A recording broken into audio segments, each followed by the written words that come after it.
Science में साजिशी नजरिया तराशने वाले यहाँ तक कहते हैं कि फिलहाल मुल्क मौसमी ज़लज़ले पैदा कर सकता है या समंदरी तूफान ला सकता है, ताहम अब एक ऐसी मशीन जरूर बन चुकी है जो दुनिया की सबसे तेज रफ्तार हवा पैदा करके दर्जा 5 का तूफान बाद हरिकेन पैदा कर सकती है। इसे दीवार बाद या दी वॉल ऑफ वंड का नाम दिया गया है, जो 157 मील फी घंटा या 70 मीटर फी सेकंड की रफ्तार से हवा फेंक सकती है। हवाई दीवार को अहम साइंसी तहकीक के लिए बनाया गया है कि उसकी बदौलत तूफान बाद वो 12 पर तहकीक में मदद मिलेगी जो अमेरिका में आम है। इसे समझकर हम खुद तूफान से बचाने वाली इमारतों और घरों की बेहतर तैयारी कर सकते हैं, लेकिन ये इमारत रातों रात तैयार नहीं हुई क्योंकि फ्लोरिडा स्टेट यूनिवर्सिटी में international hurricane research centre (IHRC) और जामा के कंप्यूटिंग कॉलेज के माहिरीन ने 15 बरस की मुसलसल मेहनत के बाद ये मरकज बनाया है।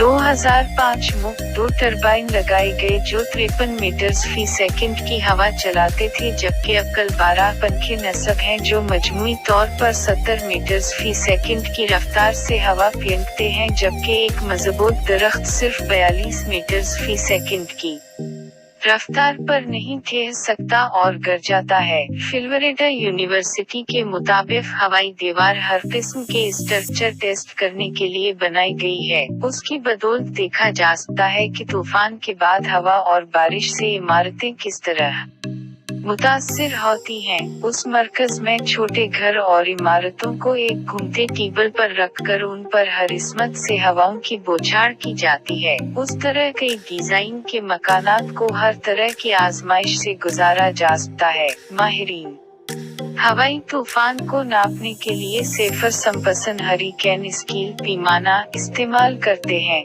मसलन अमेरिका में आने वाला तबाहकुन तूफान कुतरीना और एंड्रयू 5वीं दर्जे का था, उस तरह ये मशीन अब 5वीं दर्जे की शिद्दत की हवाएं पैदा कर सकती है।